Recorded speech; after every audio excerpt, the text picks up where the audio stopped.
Well, thanks very much. And I have to thank Greg a lot for a lot of the successes. When I first got to Eastern, I won't describe my exact attitude towards the place, but I was really less than thrilled to be there and wanted to leave as quickly as I possibly could. And Greg was really instrumental in kind of helping me see how I could set up life in the institution and arrange my schedule, my research, and other things so I could actually do some of the work I wanted to and do some of the projects that he just outlined for you. Without him, I probably would be cynical and angry and more bitter and less productive. So I appreciate that as well as the friendship.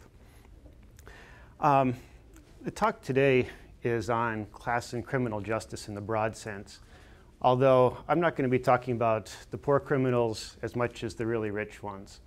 This gets us into a discussion of corporate crime, and I know sometimes that can be kind of a yawn, but this is kind of an interesting time, and I'll do what I can not to get bogged down in too many details, kind of make some of the scandals make some sense and put some perspective on them. At least in terms of corporate crime, we come at this at a really interesting time.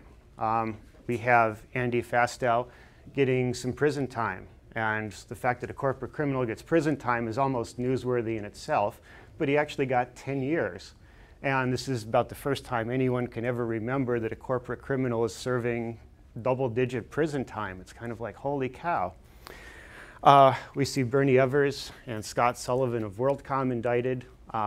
WorldCom had $11 billion worth of inflated revenues that they reported, $11 billion. And this was after Enron, the largest bankruptcy in the United States. It kind of took on the nickname WorldCon because of all the financial accounting scandals and other things. We have Tyco's Dennis Kozlowski on trial. He was the famous guy who had the $6,000 shower curtain paid for by Tyco.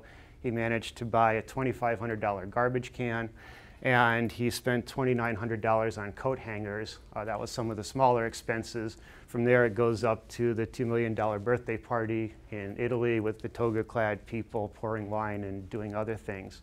So we actually do have some chunk of folks on trial. We also have Martha Stewart. Frankly, she's getting a lot more attention, but the crimes are really kind of small potatoes when we start looking at some of the other things. It's kind of an interesting sideshow, but the real action is elsewhere. I guess the question to present is, are we actually tough on white-collar crime now? This is a cover of Fortune magazine after Enron, but before some of the other ones. And they're saying it's time to stop coddling white-collar criminals, send them to jail. And if you open up to the main story, they kind of go off in very large letters about how they've been lying, cheating, stealing, and getting away with it far too long. So the question is, have we turned a corner? Are we actually tough? Should we consider Andy Fastow's 10 years as an indication that we're tough on crime, especially when we have all these other indictments and other things going on? As we'll see in here, this is kind of an important justice question. We talk about equal protection under the law, that the rich and the poor are supposed to be similarly suited, as well as men and women and blacks and whites. So that's kind of one part of it. The other thing is that a lot of these financial scams affected people's retirement accounts, retirement portfolios.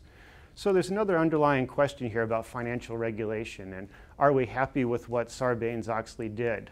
As we start to look at Social Security being cut for folks my age, your age, who are going to be retiring, what kind of assurances do we want that our retirement's actually protected? So this isn't just a criminal justice question, this is a practical question that affects all of us. Is there sufficient punishment for people who want to raid our retirement accounts and do other such things? As I'll be talking about later, you can actually get in more trouble for stealing a car and driving it across the state line than you can for stealing $100 million from a pension fund. So I guess I'm going to do a couple of things. In answering the question about Fastow, I'm going to try to say that we're not really tough on crime. We're tougher than we've been in a long time. And unprecedentedly tough, yeah, we've even got there. But we haven't got deservedly tough for the crime he committed. So I'll be talking a little bit through what he did and why I think 10 years is really kind of a slap on the wrist for it, even though it's unprecedented. To set this up, I'm going to be talking a little bit about Ken Lay. And I had the chance to present another talk a little while back called Ken Lay Would Be in More Trouble If He Stole Videos from Kmart. And this kind of plays off the fact that at the moment, Ken Lay is unindicted. He was the president of Enron. He was kind of the top person in Enron for the entire time the fraud was going on. He's unindicted. They say that they're still working towards him, but we're talking 2 years plus after the fact, no indictments yet. We haven't frozen his assets. He sold off $102 million worth of Enron shares before he quit. And we haven't made a move to freeze that money to make sure it doesn't go anywhere, so it's potentially recoverable. On the other hand, we have a sentence of 50 years for 2 charges of shoplifting videos from Kmart that got upheld by the Supreme Court. So I'm kind of setting the stage with that to talk about FASTOW. The last part of the talk is kind of questions we should be asking. And I know that I'm supposed to come in with all the answers.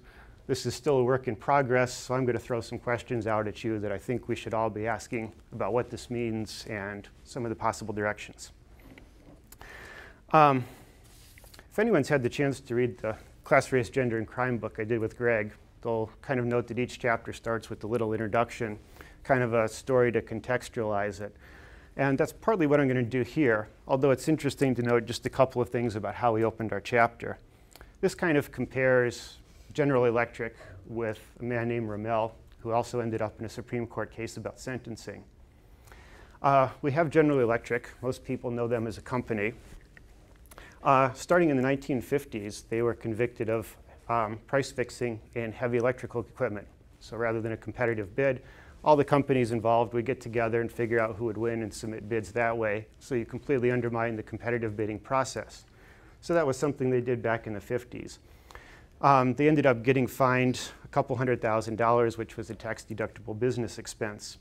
As we move into the 70s, we find GE making illegal campaign contributions to Nixon. They're engaging in widespread illegal discrimination against minorities and women. 3 nuclear engineers come forward and say that GE has a practice of selling first and refining safety of nuclear power plants later on. 1980s, we have GE convicted of a bribe to a Puerto Rican official for a contract.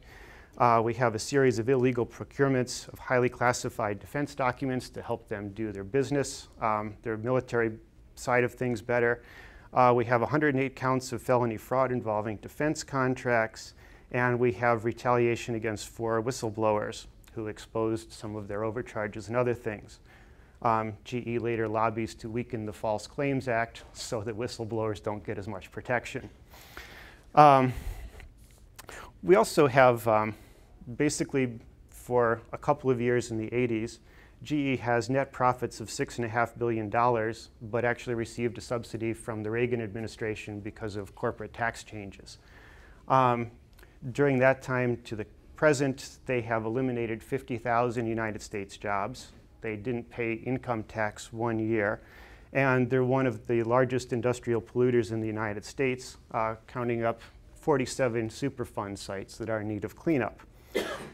General Electric owns NBC TV. They used to advertise that they bring good things to life, and they kind of have a whole media enterprise that allows them to present their side of the story. Even though individual felons who are convicted get their voting rights taken away, GE regularly contributes money. They have a PAC. They go to Congress and testify before Congress all the time, even though they've been convicted of defrauding each branch of the military. So we have more than 3 strikes. I mean, we have 3 strikes in any given decade. I mean, that's even counting things like a block of 108 felonies. You can kind of combine blocks like that and come up with 3 strikes. But we find very serious, very little repercussions. We don't lock them out of bidding on anything else. We don't deprive them of rights in any way for having done what they did.